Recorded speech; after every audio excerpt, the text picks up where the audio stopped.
நண்பர்களே, நீங்கள் பார்த்து கொண்டு இருப்பது உங்கள் கௌசிகா ரிவ்யூ. சரி, வாங்க வீடியோக்குள்ள போய் என்ன நடக்க போகுது அப்படின்னு சொல்லிட்டு பார்த்தீங்கன்னா, நீ என்னதான் என் மேலே பாசம் காட்டினாலும் அதை பற்றி எனக்கு கவலை இல்லை. நீங்கள் என்ன எக்கேடானு கெட்டு போங்க, அதை பற்றி எனக்கு எந்த ஒரு பிரச்சனையும் இல்லை. சும்மா என்கிட்ட நசன பண்ண இருக்காதீங்க அப்படின்னு சொல்லிட்டு மல்லி திட்டிட்டு அப்படியே மூஞ்சி திருப்புறாங்க. அங்கே போயிட்டு விஜய் இவங்களுக்காக சாப்பாடு வகை சாப்பாடு செஞ்சுருக்காங்க.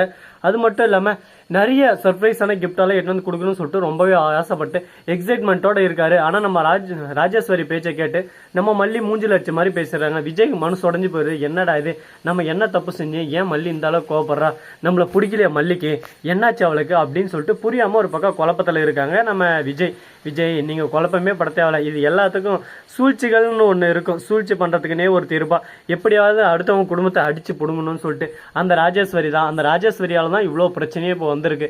இந்த பிரச்சனையை எப்படி தடுத்து நிறுத்த போகிறாங்க, அடுத்த கட்டமாக என்ன எடுத்துகிட்டு போக போகிறாங்க தெரியலையே. எல்லாமே அந்த கடவுள் கையில் தாங்க இருக்குது. அதனால் என்ன நடக்கும் ஏது நடக்கும்னு சொல்லிட்டு நம்ம எதுவும் சொல்ல முடியாது. அதனால் பொறுத்திருந்து பார்ப்போம் என்னென்ன நடக்க போகுதுன்னு சொல்லிட்டு. அது மட்டும் இல்லாமல் மறுபக்கம் என்ன நடக்குதுன்னு சொல்லிட்டு பார்த்தீங்கன்னா, நம்ம விஜய் இருக்கார்ல, அவர் இருந்து அப்படியே சும்மா ருத்ரதாண்டம் வர்றாரு. ராஜேஸ்வரிக்கு ஃபோன் பண்ணி எப்படி இதெல்லாம் தெரிய வச்சு அப்படின்னு சொல்லிட்டு பார்த்தீங்கன்னா, நம்ம அன்னபூர்ணி விஜய் ராஜேஸ்வரி மல்லிக்கிட்ட ஏதோ சொல்லியிருக்கார். மல்லி அதை நினச்சி தான் இப்போ கோவத்தில் புலம்பிட்டு இருக்கா. என்ன பண்ணுறது ஏது பண்ணுறதுன்னு சொல்லிட்டு மல்லிக்கு ஒன்றும் புரியல. மல்லி பயத்தில் இருக்கா. அதனால் ஃபஸ்ட்டு நம்ம மல்லியோட பயத்தை போக்கணும். மல்லிக்கு ஏதோ ஒரு மிகப்பெரிய பிரச்சனை காத்துன்னு இருக்கா. அந்த பிரச்சனை என்னன்னு சொல்லிட்டு நம்ம தெரிஞ்சுக்கணும். அதுவரையும் நம்ம மல்லிக்கிட்ட பேசி எந்த ஒரு யூஸ் இல்லை, மல்லி ஏற்றுக்க போகிறதும் இல்லை. அதனால் ஃபஸ்ட்டு நம்ம மல்லியை எப்படியாவது இந்த பிரச்சனை வெளியே கொண்டு வரணும் அப்படின்னு சொல்லிட்டு சொல்கிறாங்க. ஆனால் பிரச்சனையே நம்ம விஜய்க்கு தான்ற விஷயம் யாருக்கும் தெரிய வரல. இருக்கட்டும், என்ன வேணாலும் நடக்கட்டும். எப்படி இருந்தாலும் நான் உயிருக்கு உயிரை அவளை காதலிக்கிறேன் இப்போ.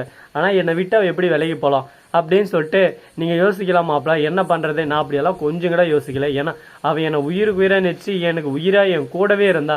நான் எத்தனை டைம் அவளை அசிங்கப்படுத்தி அவமானப்படுத்தி அவளை விட்டு விலகி போயிருக்கேன். அப்போயும் விஜய் தான் எனக்கு முக்கியம், விஜய் தான் என் உலகம்னு சொல்லிட்டு என்னவே சுற்றி வந்தா. அப்படிப்பட்ட என் சொக்க தங்கம் என் மல்லியை நான் விட்டுருவேனா, அவ்வளோ சீக்கிரம் நான் விடமாட்டேன் அப்படின்னு சொல்லிட்டு சொல்கிறாங்க. இதெல்லாம் கரெக்டாக மாடியில் நின்று நம்ம மல்லி கேட்டுன்னு தான் இருக்காங்க, அழுந்துட்டும் இருக்காங்க.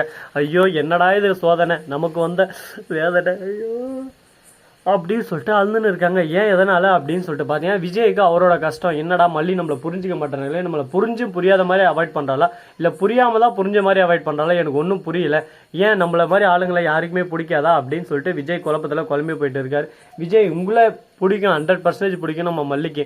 என்ன பண்ணுறது, இப்போதைக்கு இருக்கிற சூழ்ச்சிமம் எல்லாமே உங்களுக்கு எதிராக இருக்குது. அதனால் உங்களுக்கு எதனா ஆயிருமோ, உங்களை எதனா பண்ணுருவாங்களோ அப்படின்ற ஒரு பயமும் ஒரு பதட்டம் தான் நம்ம மல்லியை இந்த மாதிரி ஒரு சூழலில் தள்ளி வச்சிருக்குங்க.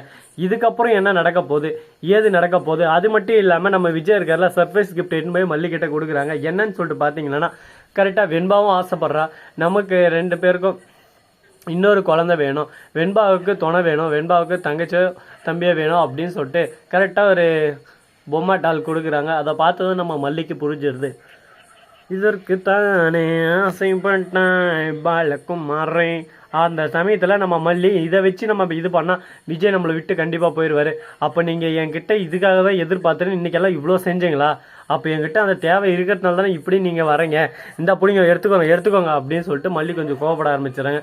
என்னை பார்த்து என்ன நினச்சிட்டேன் மல்லி, என்னை பார்த்து அழிஞ்சுன்னு வர மாதிரி தெரியலையா, இதுக்கு மேலே உங்ககிட்ட நான் வரமாட்டேன், நீ கவலையப்படாத, நான் உன்னை விட்டு போயிடுறேன் அப்படின்னு சொல்லிட்டு விஜய் வாயிலே வர வச்சிடுறாங்க. விஜய் கோவத்தில் பெஸ்ட்டு வெளியே போகிறாங்க.